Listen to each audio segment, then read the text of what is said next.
Time for another board game review, and this time we have the game Run. This was sent to me by Fowers Games. It's designed by Moritz Dressler, and the art is by Ryan Goldsberry. Get ready for a tense and action-packed game of hide and seek. Play as the runner, secretly move around the map and try to outwit the dispatcher, or against the dispatch. Search for the runner with your helicopter and your powerful tools. Let me show you how to play. So Run is an asymmetrical game where one of you is trying to run and find the different gadgets and escape, while the other player is trying to hit them twice and catch them. Now, when you're actually playing the game, you wouldn't have it set up like this. You actually have these screens that'll, first off, have all the directions on the back, which is really nice, actually. And so it would actually look something like this, where you would have your board covered and the other person would be on the other side. But for the sake of just easily showing you how to play, I just have them side to side like this. But of course, just imagine, when you're playing, you're either playing this side or this side hidden. There are a bunch of different maps. This is the map 1A, which is the beginner map. And if you look at the board, there are some specific features. There are stashes, with this symbol. These are where gadgets are placed. There are X's.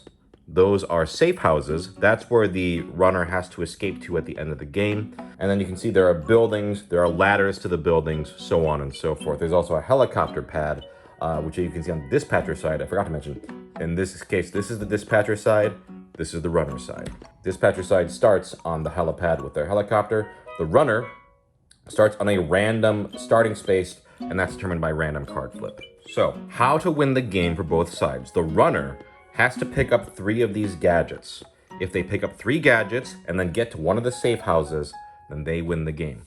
The dispatcher is trying to hit the runner twice. Now, at the beginning of the game, the runner at the beginning gets to take 2 consecutive turns in a row. The only other time they get to do that is if they get their first hit, where they get hit like this. Then they would also take 2 consecutive turns. So, runner, on your turn, you must take 1 action or use 1 gadget. So that's what this action board is for down here. This shows you what you can do. When you take an action, you remove the token from the board and place it in the first empty slot on this evidence board. So let's say I decide I'm going to do a silent move. I'm going to go up. So I take this token, I move my guy up, and I put it face down on this board. It's called a silent move because the dispatcher doesn't know what move you did. All they know is that you did one of the silent moves. The sprints are not silent, so if I use a sprint, which I'll explain these individually, but if I use one of these, this would actually be public, and the dispatcher would know exactly what I did. So these ones in the blue are silent, these ones are loud. So, going through the actions, silent moves, just your classic orthogonal movement. Silent moves also, these are not, what the hell's wrong with this? These diagonal moves are also silent. I did not put these in the right, just forget it. There's also a loud orthogonal wild movement. This one, you get to move in any one of those 4 directions, but the dispatcher does not know which one you did, just that you use this tile.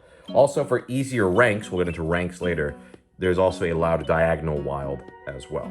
How sprinting works is you move orthogonally 1 or more spaces in a straight line in that direction. So if I use the vertical sprint, here I could go straight up as many spaces as I wanted. Maybe I could even pick up the gadget if I wanted. When you pick up a gadget, you put it there.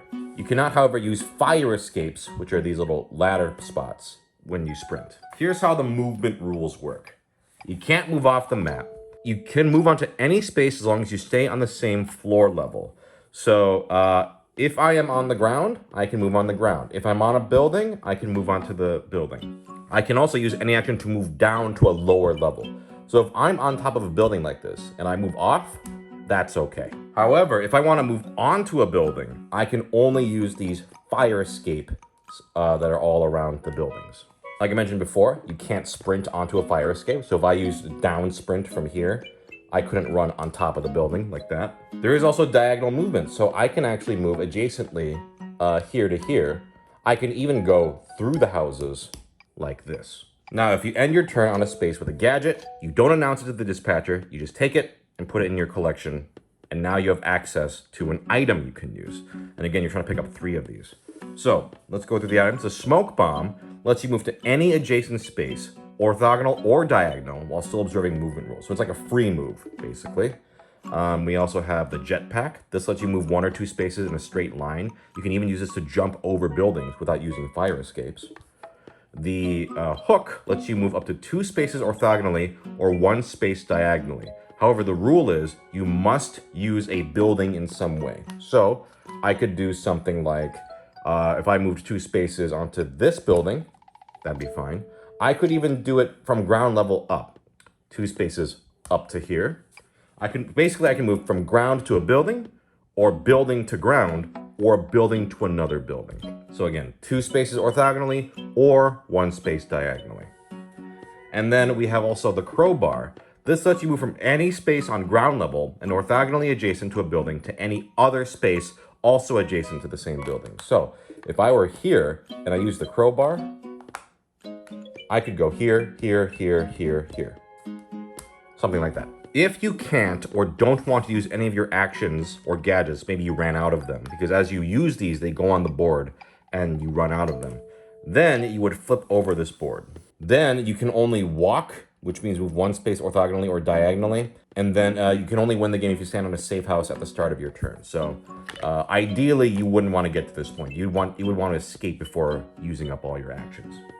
So that's how runners work. They use actions, some of them public, some of them not, to move around the board and pick up the gadgets and escape. Now let's go over how the dispatch turns work, because you take turns doing turns. First, you can move the helicopter. So you can move it to any position in a straight line. You could go like here or something. And obviously you don't say to the runner what you did. Then you take an action. You have 5 actions down here. One of these, you have to do one of them each turn. So let's go through them. Sonic Blast. Hit current space plus 1 adjacent space. So I could be like, all right, I'm gonna hit D4 and D5. And the runner has to tell me if they're on that space or not. If they are, then I hit them once successfully. Regardless, I flip it when I'm done. If you miss with that action, you do get a backup card. We'll go into those in a second. Next action is Stun Gun. Hit any single space in current row or column. You can target the current space. So I could target any one of these, but I gotta pick 1 space to try to hit. Floodlight. This lets me illuminate the current space and next to in the same row or column. So I tell my position. I go, I want to pick these 3, and the runner has to tell me if they are in that spot. If they are, then they tell me exactly where they are, and I get to know immediately. The stun gun, I already went over that. The scan column, just you scan all the spaces in your current column. Scan row, scan all the spaces in your current row. If you use an action, but you miss, like the runner is just not detected at all or hit at all, then you get to draw what's called a backup card. So you draw the top, and depending on the state of the game, you'll have different effects. So, for example, the default one on here is roadblock, which says place a roadblock so that at least one of its ends touches one of the 4 corners of your current space. The runner can only cross it with a jetpack or a hook gadget. So they have a bunch of these like little tokens you can use for different items. So you would put that on the board to restrict their movement. Now, what these mean is that if the runner has picked up at least 1 gadget, or I'm sorry, not picked up, used at least 1 gadget, because you don't know when they picked them up. If they've used 1 gadget publicly, then you could actually choose this one instead when you draw the card. 2 times profiler help. The runner must reveal the first 2 unrevealed silent actions on the evidence board. So that would give you some info of, oh, what did they do earlier in the game? And if this means if there are at least 3 backup cards in the discard pile, meaning you missed 3 times. The final one, if they have 2 gadgets used publicly, or you have 6 cards in the discard pile, this one becomes available instead. Call for witnesses. If the runner is inside of a witness, you can see there are little people on there. They have dotted lines on spaces representing their view. They must disclose the position of the witness. So regardless, depending on the state of the game, you pick one of these 3 to do, and then you get the benefit. Now, on your turn, you may also choose to recharge, because once you use an action like this, it can't be used again until you recharge all your tiles. So let's say I use this one and this one and this one, and I don't want to use these 2 on my next turn.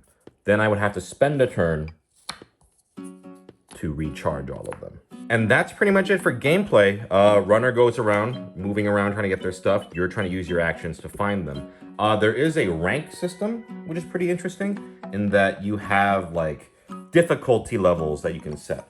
I'm not going to go through all of the rules on that, but you can see that there's like pretty specific rules. Like if you're a beginner runner, you know, you'll get the extra diagonal wild token.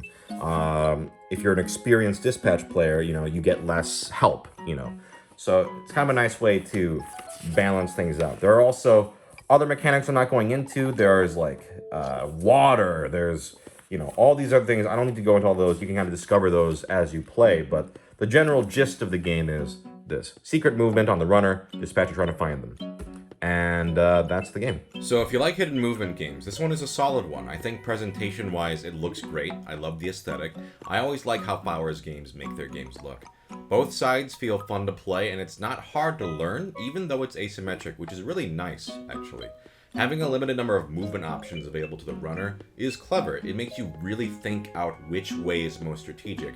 And it's really fun as the dispatcher to try and keep track of which ones of the silent moves you think they've used already. It has that very cat and mouse feeling of, all right, well, I think they went this way, so that means they don't have that movement anymore.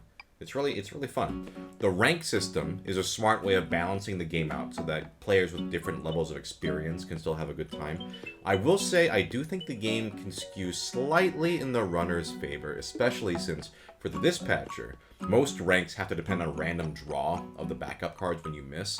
The runner has a little more control because even though their gadgets are randomized and where they're placed, it's still not as random as what the dispatcher has at their disposal. Again, that's just a small nitpick. I don't even think it's a bad thing that it's slightly skewed towards the runner. But again, you can also just balance the ranks as necessary to make up for any sort of issues you might have. Anyways, it's a solid 2-player asymmetric hidden movement game, and I like how breezy this one feels without sacrificing any of that fun strategy. Easy to learn even though there's 2 different rule sets. I enjoyed this one.